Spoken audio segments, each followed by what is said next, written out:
The unknown soldiers lie piled high in a small brick mortuary, not very far from the front line in Donetsk, where 26-year-old Margot says she speaks to the dead.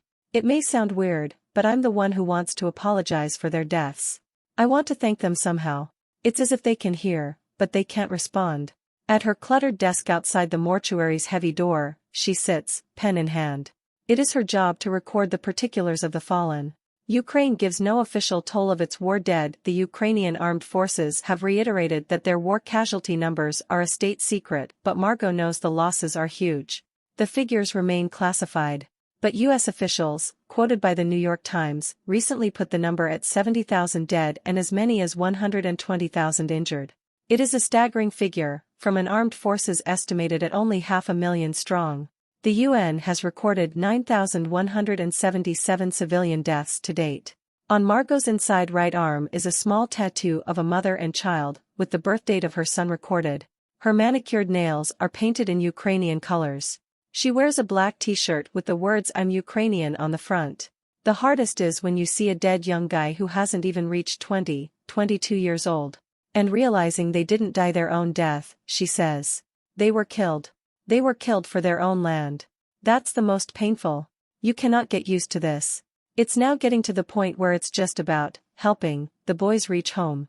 The most difficult day of her life, she says, was when her common-law husband was brought into the mortuary on the day he died.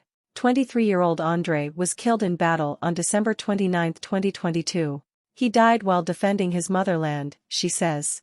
But then, for the umpteenth time, I've convinced myself that I should be here, I should be helping the fallen.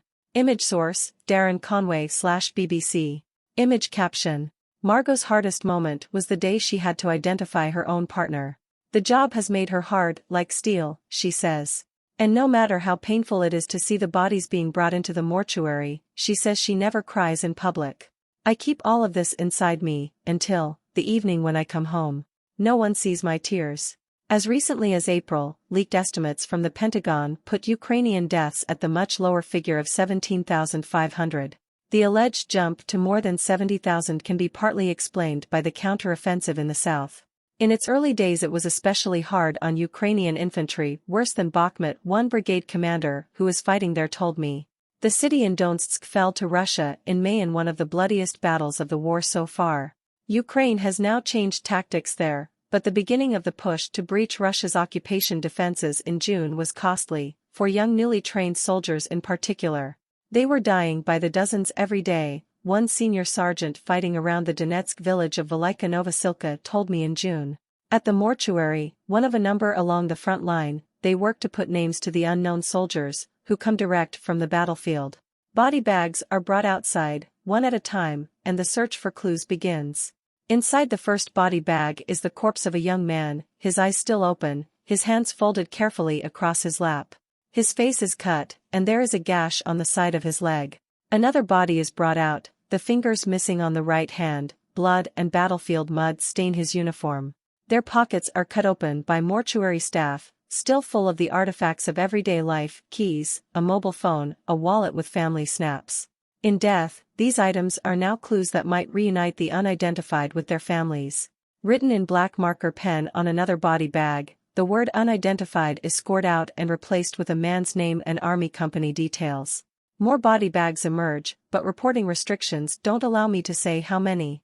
A group of soldiers, commanders of various ranks, arrive in an army pickup truck and pace outside the mortuary, smoking cigarettes.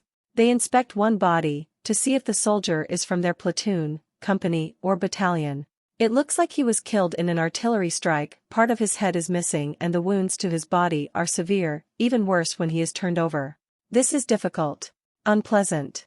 But it's needed, part of our job. We have to give the boys a proper send-off, says a deputy battalion commander who goes by the call sign Avoka. More men from his unit will be brought to aid in the identification of the body, he says. The reality of the scale of casualties is laid bare in Ukraine's cemeteries. In the late afternoon sun around Krasnopilsk Cemetery in Dnipro, the heads of the sunflowers hang heavy and honor guard for the freshly dug graves that spread ever closer to the perimeter. At one such graveside, 31-year-old Oksana weeps alone. Pictures of her dead husband Pavlo gazed down on her.